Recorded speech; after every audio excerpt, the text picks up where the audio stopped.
Alright, so Power Rangers Across the Morphin Grid is out now. If you don't know what Across the Morphin Grid is, it's an oversized anthology issue that features several Power Ranger actors writing stories featuring their characters.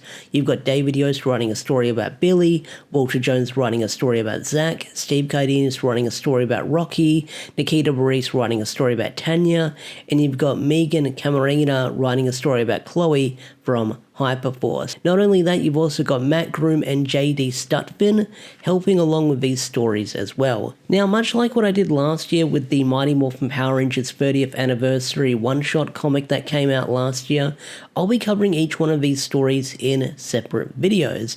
I'll probably put them together in a big compilation or probably in a playlist, but if you just want to hear one story over the other, well, you'll be able to find them in their own separate videos.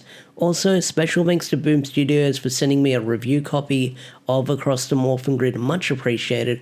Also, don't forget you can support the official release by buying a physical copy at your local comic book store, buying a digital copy online, but also Across the Morphin Grid is getting a trade back release in March 2025, where we'll have this one shot in it, along with the other previous one shots we've had within the past couple of months, like Power Rangers Infinity and the MMPR and Usagi Yojimbo crossover we had last month as well. So if you want to get this in trade back form, Boom Studios will be releasing it in a collection with other one-shots. So without any further ado, let's get into Mighty Morphin Power Rangers Across the Morphin Grid, starting with the first story, Billy's Metamorphosis. Alright, so the Billy story. So the Billy story is quite the interesting one, because when we first found out that we were getting a Billy story written by David Yost, I was under the assumption that maybe we'd get a Billy story that would bridge the gap with what happened with Billy between Power Rangers Zero and Once and Always. Find out what happened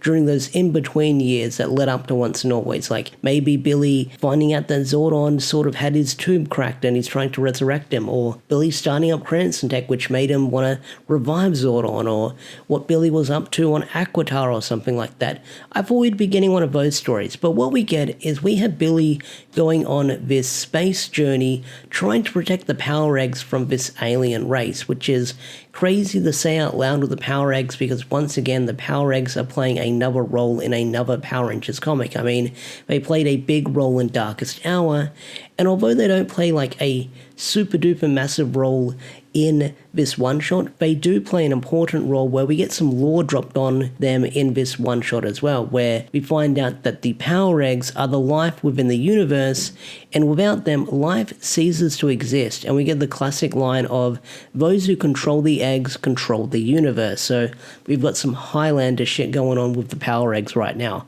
But this story has Billy sort of trying to survive while protecting the Power Eggs, and he's doing it alone without his friends. So while Billy is trying to survive, he hears the voices of his friends, and we hear some very familiar lines from the show, like Jason's line, "Isn't the smallest chance we're fighting for," silly ones that people like to goof on these days, like "Billy, you're too high up." But one of the characters Billy meets during this space journey is Adriel. Now, Adriel is this mystery within itself, because it's this Starfire-looking cosmos entity, and I guess it's up to the reader to decide if this Adriel character did exist or not. Were they real? Were they not real? Were they a hallucination? Were they all in Billy's head the whole time?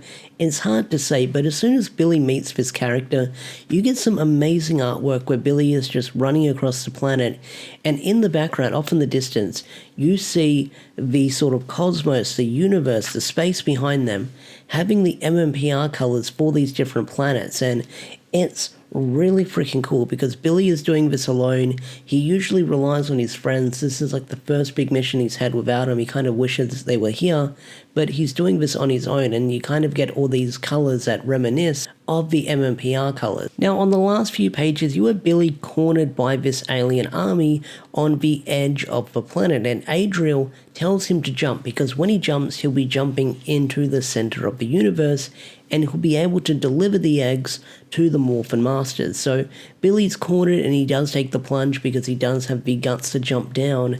And when he jumps down, you get this awesome page where, as he's falling, you sort of see all the dinosaur symbols behind him, which is really freaking cool to see.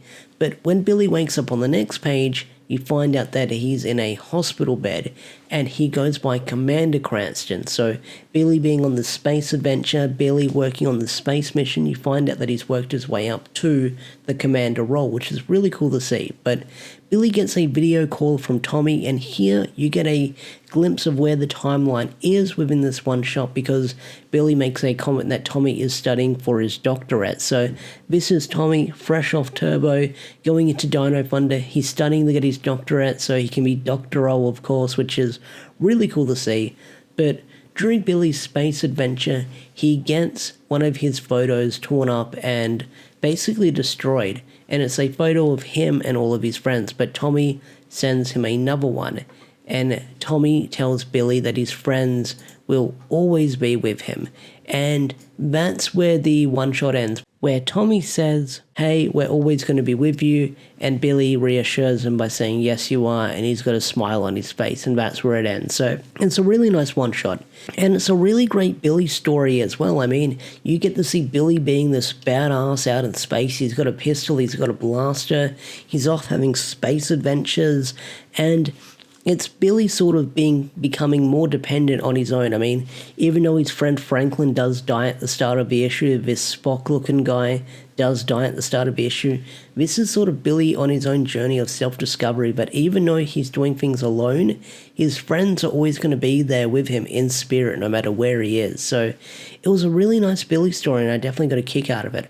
I know I was expecting some deep Billy backstory or some Billy lore with what happened in between, like Zeo and Once and Always, but I really enjoyed this Billy one-shot. I mean, we got to have a mention of the Power Regs and stuff like that. That was really cool, and you get to see David, like, writing his own Billy story, which is a lot of fun as well, because David has been doing Quantum Continuum, which is his own little Power Rangers story that he's been working on himself. So maybe David will turn that into a Power Rangers comic later down the line, or his own screenplay. That's something he's been wanting to work on as well, but maybe we'll see what happens. Who knows? But Billy's story was a lot of fun, and I definitely got a kick out of it.